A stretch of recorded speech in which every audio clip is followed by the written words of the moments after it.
Hey guys, this is Editors Depot and you're watching another intro template tutorial. Feel free to pause this video at whatever moment you wish if we're going a little too fast for you. And if you have any questions, leave them down below in the comment section.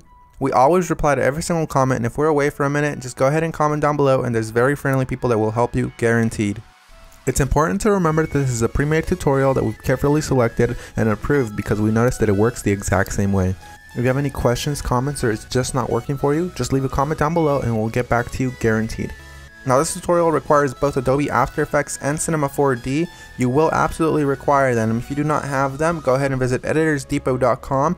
We can do any template customization at very affordable prices. Just feel free to select the template you wish and check out with it and detail everything you want on the template.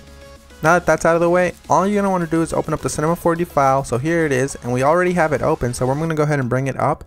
And as you can tell, everything is ready to go. All you have to do is replace the text, render, and you're done. Except one little thing, there's sometimes problems that come up with the templates, and I'm going to go ahead and cover them here. Sometimes the audio will be included, and you don't have to worry a bit about that. As you can tell on this template, the audio is included. It's not a problem at all, and sometimes the font is not included. If it's not, all you want to do is of course look for the text layers. They will look a little like this. Select it, and then hit font. And select any font you wish. You can visit DesignerDepot.net for any font you wish. The first thing you want to do is of course modify one of the text layers. So here it says your. I'm going to go ahead and hover the text after I select it and replace it with editors. I'm going to do the same thing for the second layer behind that one. I'm going to hover the text and write editors. Now that that's done, I'm going to go ahead and render preview. And as you can see, it says editors, everything is 100% fine. You do the exact same thing for the bottom layers. I selected both at the same time. I'm going to replace it with Depot. Once I go ahead and render preview, it looks amazing and I'm happy with it.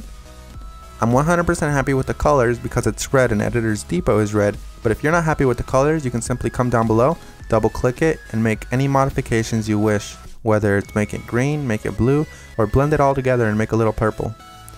I'm going to go ahead and keep it this way, and I'm going to go ahead and go to my render settings now. Once you're in the render settings, you're going to want to make sure that your width and height is set to 1920 x 1080 if you have a very good computer or decent computer and you have time. If you have a slow computer and you probably don't have that much time, you make sure you set it 1280 by 720. You want to make sure you tick all frames, and then you go to save. You make sure it has a PNG sequence for a faster render that does not reduce quality at all. And you want to make sure you select file here. Make sure you make a folder for this one render sequence that's alone and empty.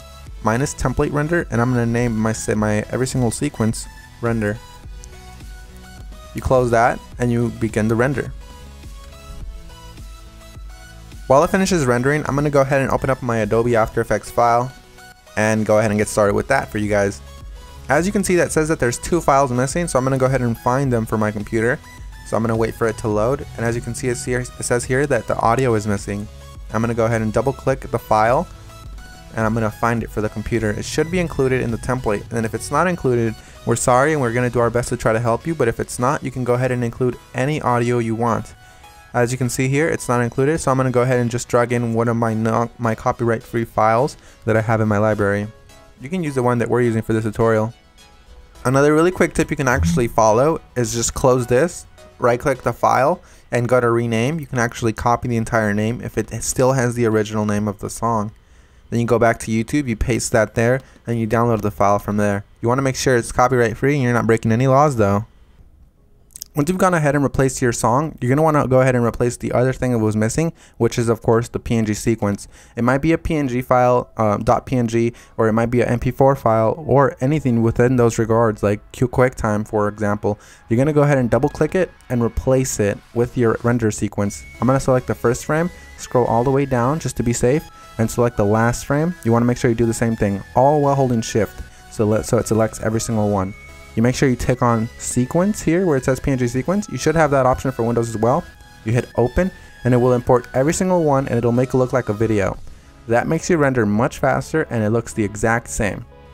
So we're 100% done. Assuming you have every single one of the plugins required, you're 100% done, and if you don't, you're going to have a black screen similar to this.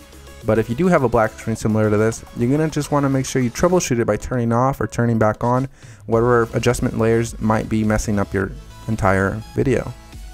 As you can see here, all of the adjustment layers, one of them within these messed up the entire render, so I'm going to go ahead and turn them on one by one. That one's fine, that one's fine. Oh, this one's the problem here. So you make sure you turn them back on, and you're done. So I had one layer that messed everything up, and that's because I do not have the correct plugin. You want to make sure you fix that, and you want to make sure you don't run into that problem again. And finish the composition by adding it to the media encoder queue. That pretty much summarizes our video, guys. I hope you all enjoyed it, and if you did, remember, drop a thumbs up if you liked it. Drop a thumbs up if you are a fan of us and you like what we're doing. And guys, we really appreciate every single one of you from the bottom of our hearts. We really appreciate every single one of you guys, whether you're liking this video, disliking, or you just left and you didn't even watch this tutorial, guys. Hope you all have an amazing day, and as always, this is Maurice. Visit EditorsDepot.com for any customization of templates, and have an amazing day. Take care, guys.